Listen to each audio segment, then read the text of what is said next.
அன்பர்களே வணக்கம். நாம் இன்னைக்கு வீடியோ பதிவில் எதை பற்றின தகவலை நம்ம பார்க்க போகிறோம் அப்படின்னு பார்த்தீங்கன்னா, நீங்கள் உங்களுடைய எதிர்காலத்தை நீங்கள் துல்லியமாக தெரிஞ்சுக்கிறணும். அதாவது உங்களுடைய எதிர்கால வாழ்க்கையில் என்னென்ன விஷயங்களெல்லாம் நடக்க போகுது அப்படிங்கிற அந்த விஷயத்தை நீங்கள் துல்லியமாக தெரிஞ்சுக்கிறணும். அப்படின்னா நீங்கள் சொல்ல வேண்டிய மந்திரம் பார்த்தீங்கன்னா நான் ஸ்க்ரீனில் கொடுத்துருக்கூடிய இந்த மந்திரம் தான். சரி, இந்த மந்திரத்தை நம்ம எப்படி சித்தி பண்ணுறது, இந்த மந்திரத்தை எப்படி நம்ம பயன்படுத்துறது அப்படிங்கிறத பற்றி தான் நம்ம இன்றைக்கி வீடியோ பதிவில் முழுமையாக நம்ம பார்க்க போகிறோம். வீடியோ பதிவுக்குள்ளே போகிறதுக்கு முன்னாடி நம்மளுடைய சிவருத்ர மகாகாளி அருள்வாக்குப்பிடம் யூடியூப் சேனலை சப்ஸ்கிரைப் பண்ணாதவங்க சப்ஸ்கிரைப் பண்ணிக்கிங்க. அதாவது முக்காலம் அப்படின்னா 3 காலங்களையுமே உணர்ந்து சொல்லக்கூடியது அப்படிங்கிறது அர்த்தம். சரிங்களா?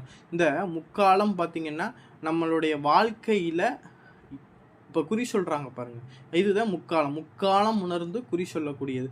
இது பார்த்திங்கன்னா இன்றைய காலகட்டத்திலையும் சரி, இல்லை ஆதி காலங்கள்லையும் சரி, நம்ம குறி சொல்கிறதற்குன்னு ஒரு சில தெய்வங்களையும் ஒரு சில தேவதைகள் ஒரு சில எச்சினிகளையுமே என்ன செஞ்சுருக்காங்கன்னா பயன்படுத்தியிருக்காங்க. சரிங்களா? அதாவது குறி சொல்கிறதுக்கு பார்த்திங்கன்னா எச்சினிகள்லையே பார்த்திங்கன்னா நிறைய எச்சினிகள் இருக்குது. எச்சினிகளுக்கு பார்த்திங்கன்னா முக்காலத்தையுமே அறியக்கூடிய சக்திகள் ஒரு சில எச்சினிகளுக்கு இருக்குது. அப்போனா அந்த எச்சினிகளை தேர்ந்தெடுத்து அந்த எச்சினிகள் மூலமாக என்ன செய்கிறாங்கன்னா குறி சொல்வது உண்டு. சரிங்களா? அப்போனா நான் இன்னைக்கு நம்ம வீடியோ பதிவில் பார்க்க போகிறது பார்த்திங்கன்னா பத்மாவதி எச்சினி. சரிங்களா? 64 வகை எச்சினிகளில் பார்த்திங்கன்னா ஒரு சில எச்சினிகளுக்கு பார்த்திங்கன்னா இந்த குறி சொல்லக்கூடிய முக்காலத்தையுமே அறிஞ்சு குறி சொல்லக்கூடிய சக்திங்கிறது இருக்கும். சரிங்களா?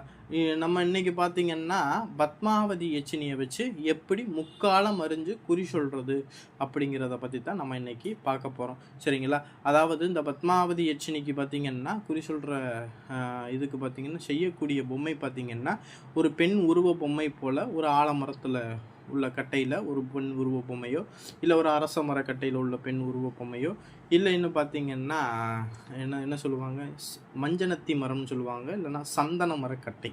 சரிங்களா? இந்த மரங்களில் தேர்ந்தெடுத்து அதில் ஒரு பெண் உருவப்பாவை போல் செஞ்சு அந்த பெண் உருவப்பாவையில் பார்த்திங்கன்னா அந்த எச்சினிக்கு உண்டான வசிய எந்திரத்தை நம்ம என்ன செய்யணும், முறைப்படி சுத்தி பண்ணி பிராண பிரதிஷ்டை பண்ணி அந்த எந்திரத்தை அந்த உருவ பொம்மையில் தேன் மெழுகு வச்சு நம்ம பிரதிஷ்டை பண்ணிவிட்டு அதன் பிறகு அந்த பொம்மையை நம்ம பூஜையில் வச்சு இந்த மந்திரத்தை அந்த சிலைக்கு கொடுத்தோம் அப்படின்னா அந்த எச்சினிங்கிறது பார்த்திங்கன்னா அந்த உருவ பொம்மையில் ஆகர்ஷணமாகும். அந்த உருவ சிலையில் ஆகர்ஷணமான பிறகு அதன் பிறகு நம்ம அந்த எச்சினியுடைய வசிய மந்திரத்தை நம்ம சொல்லும்போது அந்த எச்சினிங்கிறது நமக்கு வசியமாகி முக்காலத்தையுமே தெளிவாக நம்மளுக்கு சொல்லும். சரிங்களா? இந்த எச்சினிகள் வச்சு தான் பெரும்பாலான பேர்கள் பார்த்திங்கன்னா குறி சொல்கிறது உண்டு. இந்த எச்சினிகள் குறியெல்லாம் பார்த்திங்கன்னா தெளிவாக இருக்கும், எந்த ஒரு பிசுருமே பிசுருக்காது. சரிங்களா?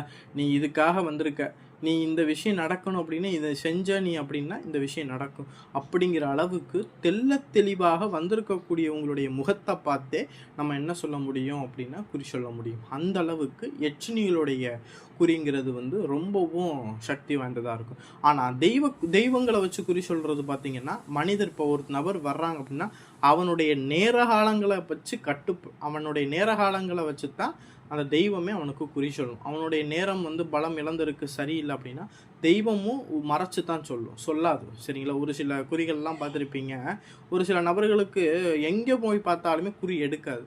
சரிங்களா? என்னென்னா அவனுக்கு அந்த நேரம்ங்கிறது வராமல் இருக்கிறதுனால தான் அந்த குறியை எடுக்காது. ஆனால் எச்சினிகள் குறி அப்படி கிடையாது. எச்சினிகள் அந்த நேர காலங்கள்லாம் பார்க்காது. தன்னை தேடி வந்திருக்கக்கூடியவனுக்கு ஒரு பிரச்சனை அப்படின்னாலும் சரி அவனுக்கு அது உதவி செய்யணும் அப்படிங்கிற அந்த மனநிலையில் தான் இருக்கும். எச்சினிகள்னாவே ஒரு அன்பு வடிவமானது தான். அப்போ எல்லாருமே எச்சினிகளை பற்றி ஒரு தப்பான கண்ணோட்டத்தில் இருக்காங்க. சரிங்களா? எச்சினிகள்லாம் பயங்கரமாக இருக்கும், அப்படிலாம் கிடையவே கிடையாது. எச்சினிகள் ஒரு அன்புக்கு கட்டுப்பட்டவங்க. அவங்கள ஒரு தாயாகவோ சகோதரியாகவோ நீங்கள் அதை எடுத்து வச்சு நீங்கள் வணங்க ஆரம்பிச்சிங்க அப்படின்னா இறக்கும் தருவாய் வரைக்கும் உங்கள் கூட இருந்து உங்களை வழி நடத்தும். உங்களுக்கு தேவையான அனைத்து விஷயங்களையுமே அது உங்கள் கூட இருந்து அது பூர்த்தி செய்யும். சரிங்களா. அந்த அளவுக்கு எச்சினிகளோட வழிபாடில் ஒரு பெரிய ஒரு சக்தி இருக்குது சரிங்களா. ஏன்னா எச்சினிகளை நம்ம விஷயம் பண்ணி வச்சுக்கிட்டோம் அப்படின்னா செல்வத்துக்கு ஒருபோதும் குறைவே வராது. ஏதாவது ஒரு வழிவகைகளில் செல்வங்கிறது வந்து அதை சேர்ந்துக்கிட்டே இருக்கும். ஆனால் அந்த செல்வத்தை சேர்த்து வைக்க முடியாது, நம்ம அந்த செல்வத்தை அனுபவிச்சுக்கிறலாம் சரிங்களா. சேர்த்து வைக்கணும்னு நம்ம நினைக்க முடியாது. அந்த செல்வத்தை நம்ம பீரோலில் போய் பத்திரமா வச்சு செமிச்சு வைப்போம் அப்படிங்கிறத செமிச்சிக்க முடியாது. நீங்கள் தாராளமாக செலவு பண்ணலாம், அதை வச்சு நீங்கள் அனுபவிக்கலாம் சரிங்களா. அந்த அளவுக்கு போதும் அளவுக்கு செல்வங்கிறது வந்து உங்களுக்கு குவிய ஆரம்பிக்கும். அதுலேயும் பார்த்தீங்கன்னா இந்த எச்சினியோட வழிபாடு இருக்குது சரிங்களா. எச்சினிகள் நம்மன்னு பார்த்தீங்கன்னா நம்மளை தேடி வரவங்களுக்கு நிறைய பேர்களுக்கு பார்த்தீங்கன்னா இந்த குறி சொல்கிறதற்கு பார்த்தீங்கன்னா எச்சினிகள் கொடுத்துருக்கோம் சரிங்களா. எச்சினிகள் கொடுத்து ஏராளமான பேர்கள் வந்து அந்த எச்சினிகளை வச்சு குறி சொல்லிக்கிட்டு இருக்காங்க. அந்த அளவுக்கும் ரொம்ப நம்மள்கிட்ட எச்சினிகள்லாம் இருக்குது. எச்சினிகளை வச்சு நீங்கள் வழிபடணும், எச்சினிகளை வச்சு நீங்கள் குறி சொல்லணும், இல்லை நான் வந்து குறி சொல்கிறதுக்கோ இல்லை மற்றபடி என்னுடைய வாழ்க்கைக்கு எச்சினிகள் ஒரு துணையாக இருந்து என்னை வழிகாட்டுறதுக்கு எனக்கு வேணும் அப்படின்னு நீங்கள் நினச்சாலும் சரி, உங்களுக்கு எச்சினிகளை வழிபடணும்னு நீங்கள் நினச்சிங்க அப்படின்னா ஸ்க்ரீனில் தெரியக்கூடிய இந்த வாட்ஸ்அப் நம்பருக்கு தொடர்பு கொண்டு எச்சினிகள் நம்மள்கிட்ட வாங்கிக்கிறலாம் சரிங்களா. வழிபடுறதற்கு எச்சினிகள் நம்மள்கிட்ட வாங்கிக்கலாம், அதை வாங்கி நீங்கள் பயன்படுத்தலாம் சரிங்களா. இந்த வீடியோ பதிவு பிடிச்சிருந்துச்சு அப்படின்னா நம்மளுடைய சிவருத்ர மகாகாளி அருள்வாக்கு பீடம் யூடியூப் சேனலை சப்ஸ்கிரைப் பண்ணாதவங்க சப்ஸ்கிரைப் பண்ணிக்கிங்க. நன்றி, வணக்கம்.